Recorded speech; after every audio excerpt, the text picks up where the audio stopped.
Albert Einstein published his two theories of relativity in 1905 and 1916.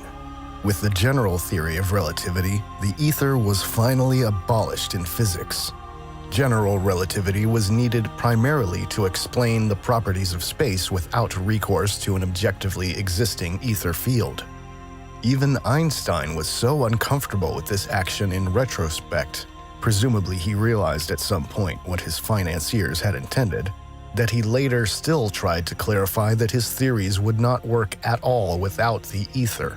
But by then the damage was done, and he had fulfilled his role of eliminating the old knowledge of the holistic physics of the ether from science.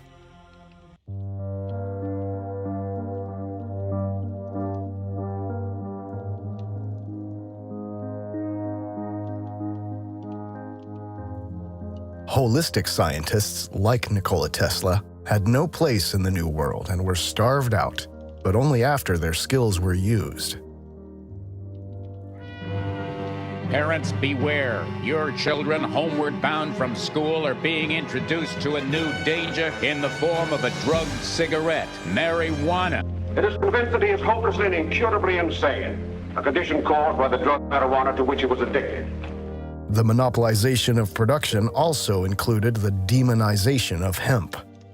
Andrew Mellon, Randolph Hearst, and the DuPont family were instrumental in pushing through the Marijuana Tax Act of 1937, which raised taxes on hemp in the U.S. to bleed the hemp industry dry and support the oil industry.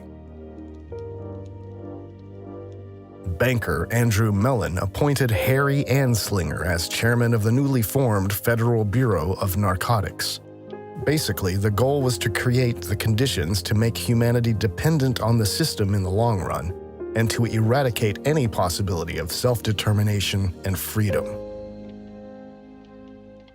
The 19th century was also the time of the establishment of mass indoctrination institutions, called schools, where state-imposed propaganda was taught to educate young people to become willing recipients of orders.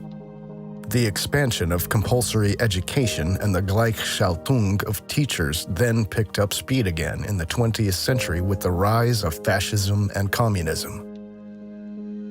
If the Vatican had not already achieved sufficient success through the consistent persecution of witches and the Inquisition, as well as the burning of books and the destruction of culture, then its mission was crowned with success with the widespread introduction of religious propaganda, which no child could escape.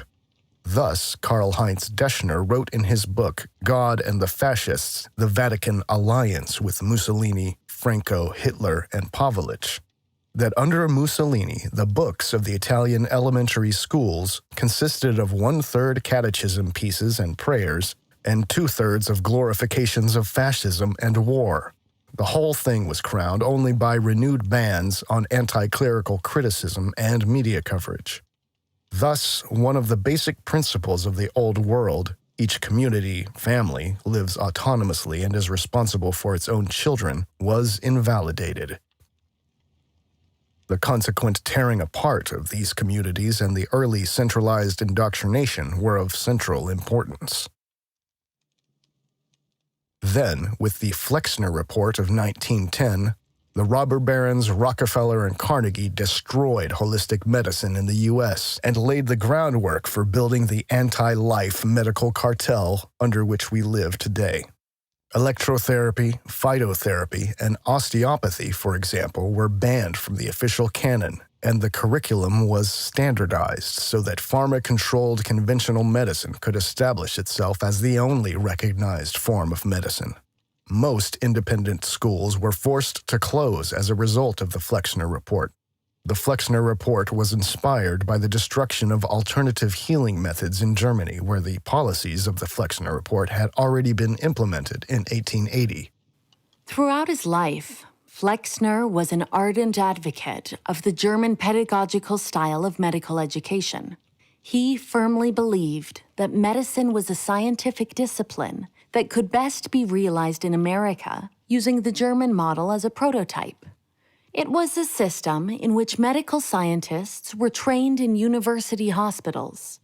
Science as the animating force in the physician's life was the overarching theme, the zeitgeist, in Flexner's conception of the ideal physician. Thomas P. Duffy, The Flexner Report, 100 years later.